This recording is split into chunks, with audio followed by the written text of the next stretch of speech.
Assalamualaikum warahmatullahi wabarakatuh. Saya Ilham Akbar, mahasiswa UMS Program Studi Informatika S1, akan mempresentasikan tugas akhir saya yang berjudul Aplikasi Sistem Informasi Inventory Management Divisi Pengembangan Produk PT Bio Farma. Aplikasi ini dibuat untuk mempermudah mengatur atau memanajemen inventaris berupa barang-barang yang akan dipakai untuk penelitian maupun pengembangan, dan semua barang berasal dari divisi pergudangan. Jadi aplikasi ini tidak untuk menyimpan data inventaris yang berupa inventaris kantor, contohnya meja, kursi, dan barang-barang kantor lainnya. Langsung saja, sistem aplikasi ini dibuat menggunakan pemrograman C# dan berbasis desktop. Lalu saya akan menjelaskan beberapa rancangan latar belakang dibentuknya aplikasi ini, seperti saya akan menjelaskan use case diagram dan juga activity diagram untuk mengetahui alur aplikasinya. Yang pertama, saya akan menjelaskan use case diagram untuk mengetahui alur dari aplikasi ini. Sifat aplikasi ini yaitu hanya satu arah saja, yaitu user ke sistem. Jadi tidak ada user lainnya selain pengguna itu sendiri. Yang pertama yaitu user dapat memasukkan data barang yang langsung terkoneksi dengan database. Lalu yang kedua, user dapat membuat pesanan baru yang langsung terkoneksi dengan database. Lalu user dapat memasukkan inventaris baru ke database. Dan yang terakhir yaitu membuat laporan. Jadi sistem dapat memunculkan laporan yang sesuai dengan data yang ada di database. Ini adalah satu use case diagram yang saya buat untuk merancang aplikasi ini. Lalu yang kedua yaitu ada activity diagram. Activity diagram ini adalah buah alur di mana fitur yang sudah saya jelaskan tadi di use case diagram itu akan dilakukan. Yang pertama yaitu memasukkan data barang. Nah, di sini user atau admin dapat memasukkan barang dengan cara yang pertama, sistem akan mensinkronkan database dengan yang data sudah dibuat, lalu user dapat menginput data baru ke sistem, lalu data tersebut akan tersimpan di database dan selesai. Nah, di sini fitur yang pertama ini yaitu fitur yang bisa dibilang untuk sebagai database user itu sendiri, yaitu memasukkan data-data barang sebanyak mungkin yang biasa dipakai untuk penelitian. Lalu yang kedua adalah fitur membuat pesanan. Pada fitur ini pengguna akan membuat dokumen yang berupa lembar PDF yang akan dikirim ke divisi pergudangan. Nah, pada fitur ini untuk memudahkan pengguna dalam membuat dokumen tersebut yang memiliki alur seperti pada di gambar ini. Yang pertama, pengguna akan mensinkronisasi data yang ada di database, lalu sistem akan menampilkan data barang, dan ketika data sudah ditampilkan maka pengguna dapat memilih barang yang akan dipesan. Lalu pengguna akan masukkan jumlah stoknya, jumlah yang diinginkan, dan satuan. Setelah selesai semua dimasukkan, lalu sistem akan mencetak dokumen tersebut ke dalam lembar PDF, dan lalu sistem juga akan menyimpan data pesan tadi ke dalam database. Nah, setelah beberapa hari divisi pergudangan sudah menerima lembar PDF-nya, lalu divisi pergudangan akan memberikan nomor movement, yang dimana ketika nomor movement ini sudah diterbitkan maka pesanan sudah diproses. Nah, maka pengguna akan masukkan nomor movement itu ke dalam sistem, dan ketika nomor movement sudah dimasukkan dan ketika barang sudah diterima, lalu pengguna akan mengkonfirmasi tanggal diterimanya barang tersebut, maka otomatis barang tersebut sudah selesai melalui proses pemesanan barang dan siap dimasukkan ke dalam data inventaris.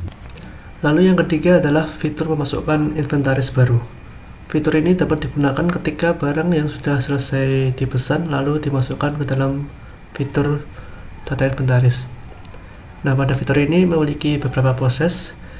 Yang pertama yaitu pengguna akan mensinkronisasi data dan sistem akan menyiapkan data yang sudah siap di database, lalu sistem akan menampilkan data inventaris yang sudah pernah dimasukkan. Apabila kosong, maka sistem akan menampilkan data kosong. Lalu pengguna akan memasukkan inventaris yang sudah diterimanya tadi ke dalam sistem, maka otomatis sistem akan menyimpan inventaris tersebut. Nah, pada data inventaris ini pengguna dapat merubah inventaris data yang berupa hanya jumlah saja. Ketika barang ingin digunakan, maka pengguna akan mengurangi jumlah stok yang dimiliki dan akan dikurangi dengan stok yang akan digunakan. Maka otomatis sistem akan mengurangi jumlah stok yang sudah dipakai. Nah, inilah fitur dari data inventaris, yaitu mengelola jumlah stok inventaris data yang dimiliki. Lalu yang terakhir ada fitur laporan data inventaris dan juga pemesanan. Pada fitur ini pengguna dapat melihat beberapa data yang pernah dimasukkan ke dalam sistem inventaris atau pemesanan. Yang pertama, sistem akan menyiapkan data inventaris atau data pemesanan, lalu sistem akan menampilkan laporan data keseluruhan, baik berupa pemesanan yang sudah selesai maupun yang belum selesai. Nah, ketika pengguna ingin mencetaknya, maka sistem akan otomatis mencetak laporan ke dalam bentuk PDF. Nah, inilah fitur untuk merekap laporan data-data yang ada di sistem informasi inventory management ini. Nah, jadi tadi keempat fitur dari aplikasi ini adalah sebagai alur di mana sistem informasi ini akan dibuat. Langsung saja saya akan mempresentasikan aplikasi yang sudah saya buat. Nah, ini adalah sebuah tampilan awal dari aplikasi inventory management yang sudah saya buat. Pada halaman awal ini, pengguna akan diberikan beberapa tampilan yang berupa tabel untuk melihat proses pemesanan yang sudah pernah dibuat.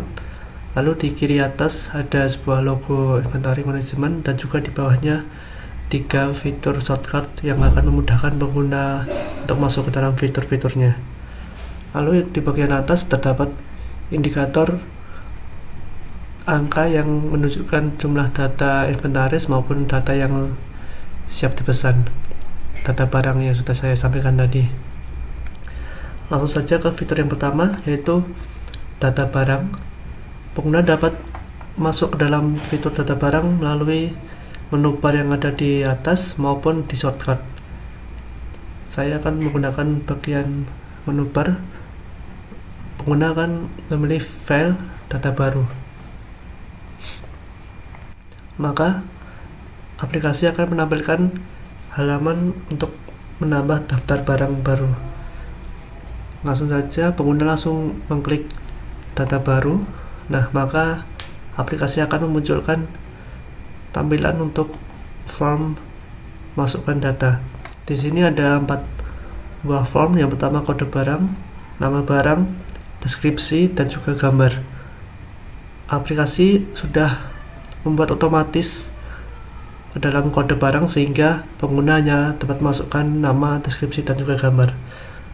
Dan berhubung aplikasi ini digunakan untuk inventaris bahan-bahan yang akan menjadi penelitian, maka saya akan masukkan beberapa barang yang merupakan bahan untuk penelitian. Saya akan masukkan satu barang yang bernama penol dengan rumus C6H6O yang memiliki nama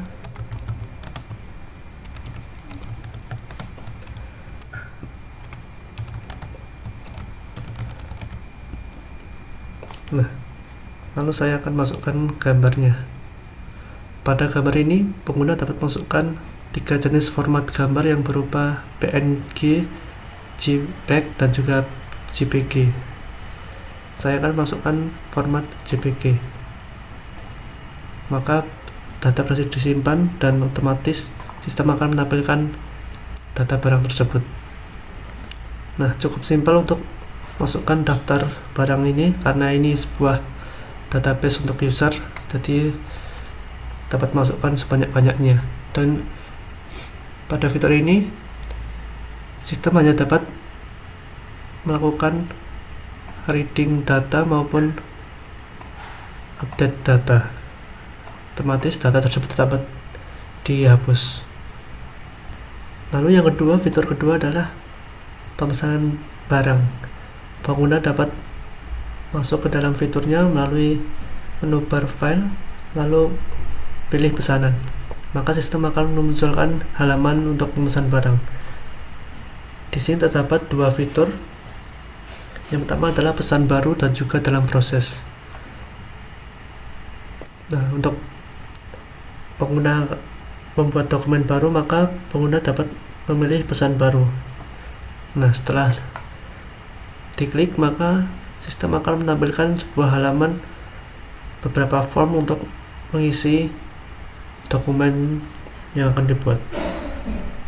Di sini terdapat daftar nama barang, lalu di sampingnya ada detail barang dan juga barang yang akan dibuat. Di sini terdapat hanya satu karena tadi saya masukkan hanya satu. Saya pilih panel, maka otomatis sistem akan menampilkan detail barang dan juga sistem meminta untuk user memasukkan jumlah dan satuan barang. Saya akan masukkan 100, lalu satuan miligram, lalu kita klik tambah, maka otomatis data sudah dimasukkan dan kita akan isikan form pendukung seperti kepala divisi. Saya pilih Ilham, lalu nama pemesan, Akbar, tujuan, divisi pergudangan. Nah, setelah selesai semua dimasukkan, lalu pengguna tinggal mengklik lanjut. Otomatis sistem akan merubah dokumen tersebut ke dalam file PDF. Lalu tinggal kita save, maka dokumen tersebut siap dikirim ke divisi pergudangan.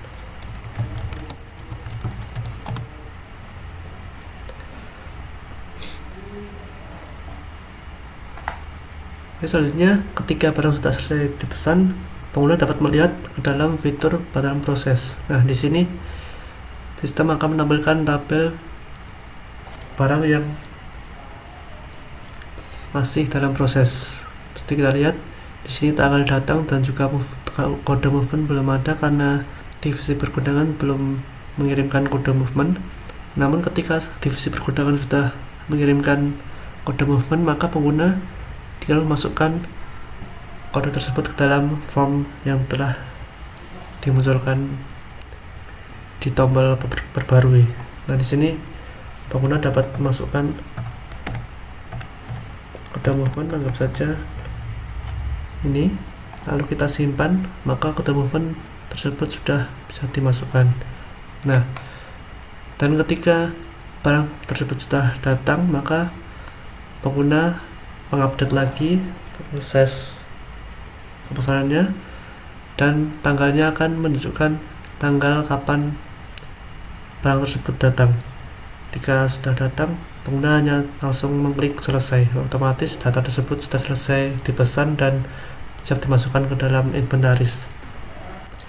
Lalu yang ketiga yaitu fitur untuk data inventaris. Nah, di sini pengguna dapat masuk ke dalam halaman melalui file lalu inventaris.